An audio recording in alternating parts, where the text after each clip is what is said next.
Welcome everybody. All right, let's go and let's talk a little bit about SpriteKit and Xcode and everything like that here. So, if you don't see this window here, you will need to go to File New Project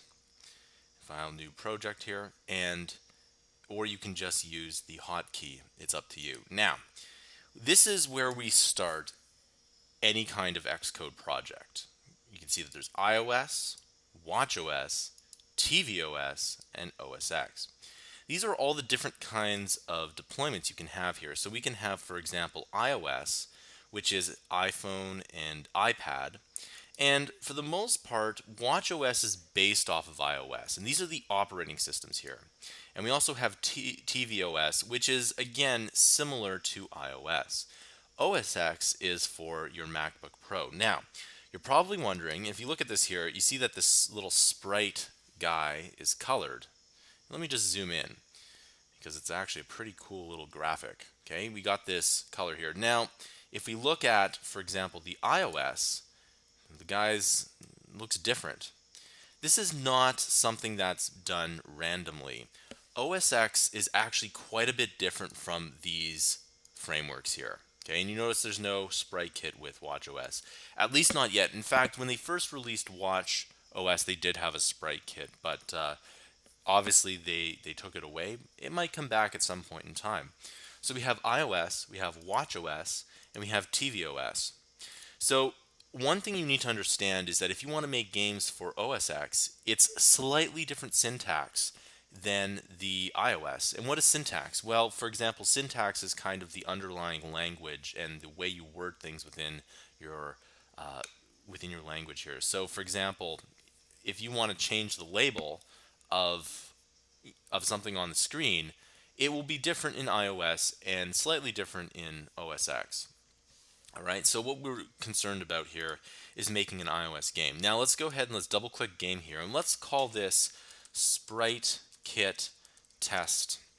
All right, and I think I already have a product name like that here. For you, it probably won't matter because this is your first project, but we'll say SpriteKit test. I'll say introduction, okay?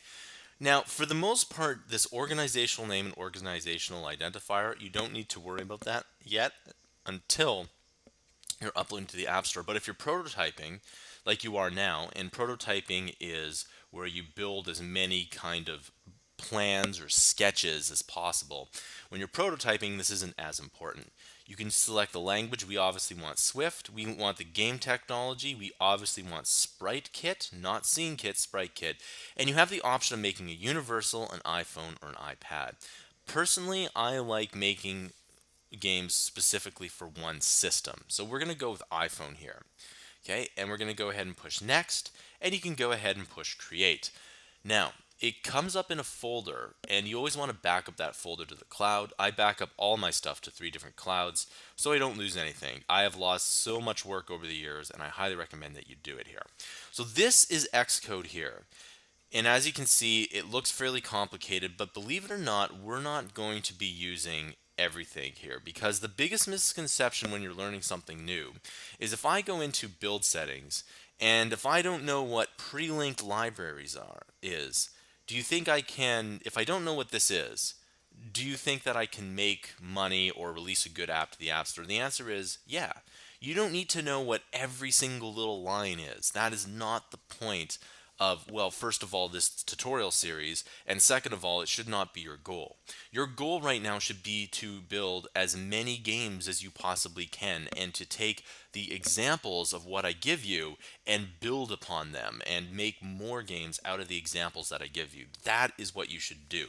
So having said that, though, there is a lot of stuff you need to understand. So this play button here will run the simulator, and you can see that the simulator, you will have all these different options. You can see here, you can run the iPad, you can run the 6 Plus, the 6 here. I'm just do the 6S for now. Whatever it is that you're running, it doesn't really matter what you're doing here, as long as you run it. So let's go ahead and let's run it here.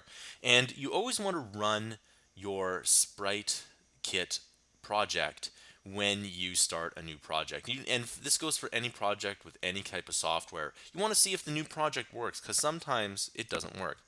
Right, so you can see that we now have this wonderful little iPhone simulator, and this iPhone simulator is like a little bit of the iOS operating system on your computer here. And remember that they are different here. So look at this. We have a few things here. We have, well, a nice little label here. We have, how many frames per second. That's what SPF is. And we have how many nodes we have here, okay? And you see that nodes will go up whenever you add in this spaceship here, right? So it's a pretty simple uh, thing here. It just creates it creates something here, and it rotates it, okay? So the things that you need to be concerned about, okay, and we'll go to the general tab here, is you want to see that the device orientation, that's important if you're making a landscape game or not. We have three windows. We have this side window, which has all of the game files here. So if I click on gamescene.swift is what we're going to be doing in here. You'll see that we now have that in here. And by the way, you're looking at the text, and the text is really big. The text is really big because people can see it better on the recording. And if we go to Xcode preferences, right, I see that I have a recording in here. The basic looks more like this. Now, if you want to, you can go and you can add in a new one. And if you select all by selecting and pushing Shift, you can change the text size here. Okay, it's up to you. You can even change the type here. But the basic looks more like this. The default, actually, I think I raised the basic because once you get into this big text, it's hard to go back.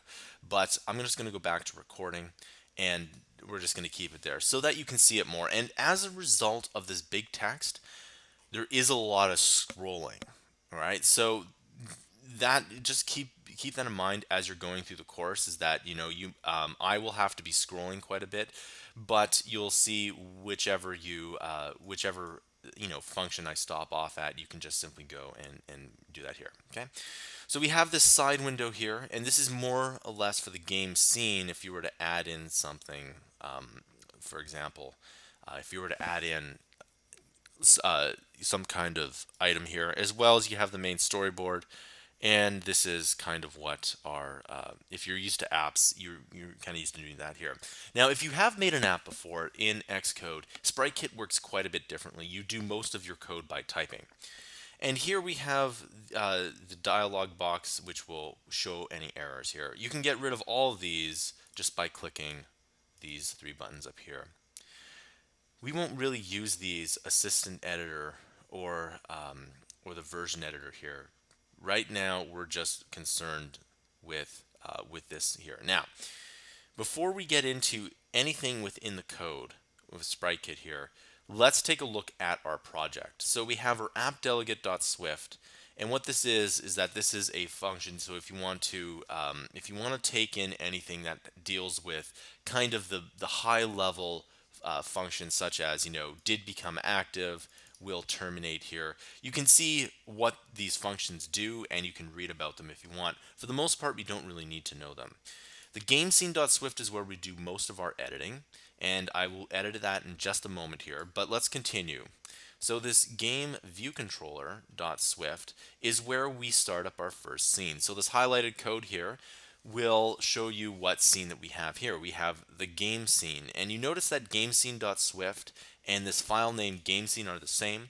Well, you can add in multiple scenes, and if you want to change it, you can go ahead and do that here. We don't use this too much here, but remember when we ran this here, right? You see these nodes and frames per second.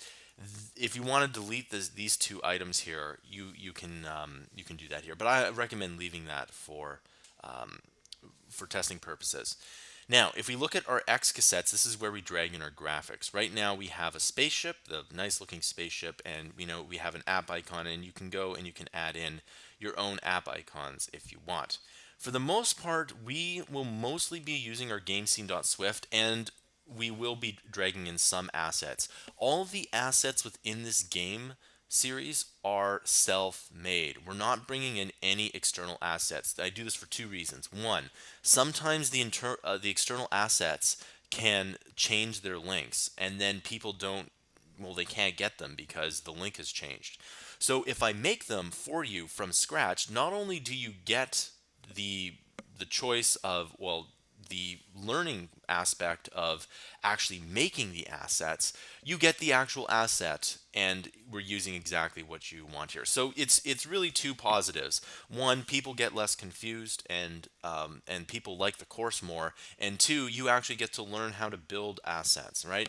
And we'll be talking about that when the time comes. But for now, we can use our simple test asset, which is our spaceship, and we can actually just use blocks. There's a lot of games that get millions of downloads just by using minimalist graphics, which will be what we'll be doing first.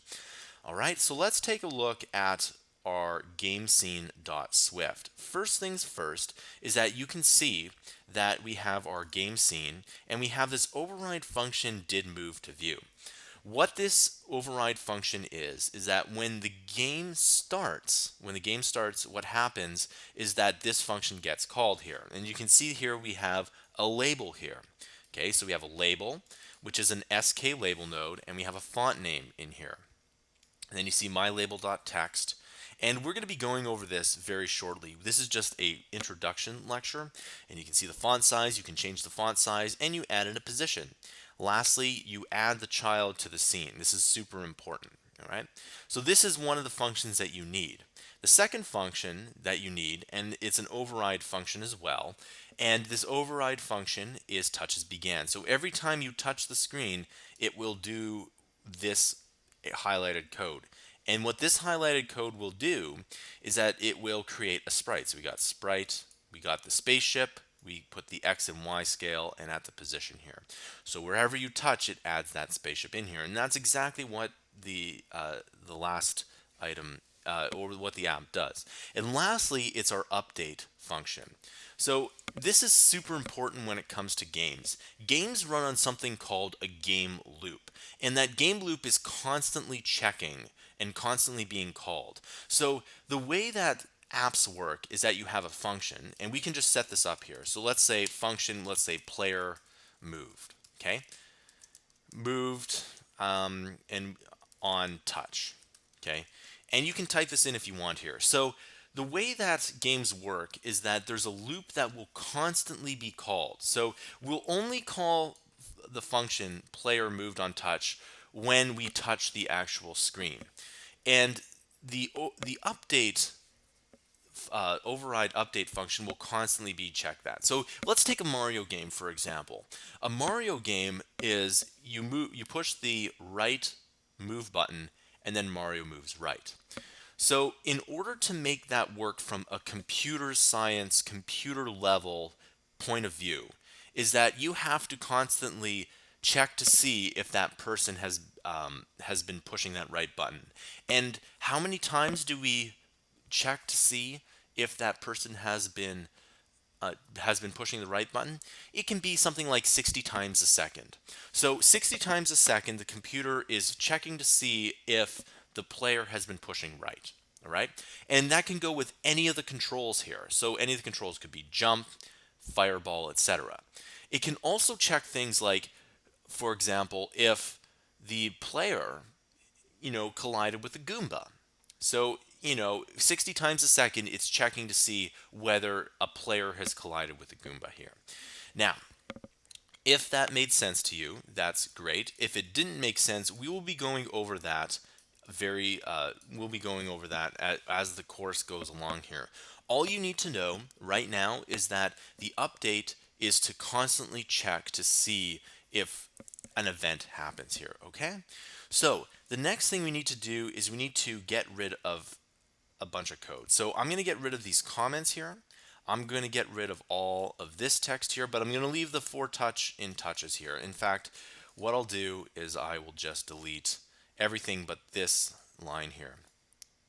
Okay, and then and the reason why we're deleting things right now is that we're going to code everything from scratch. All right. So before we end this lecture, there's one thing that I want to make sure that you are doing when you are making this and going through this tutorial. You want to be typing out everything that I type out, and you want to be following along here. Now, at the end of the tutorial, you can go and you can check back to see if you've typed in. The whole point of this is that if you type in everything that I type in, everything should work. Okay? So let's go to the next tutorial where we'll take a look at some more SpriteKit functionality.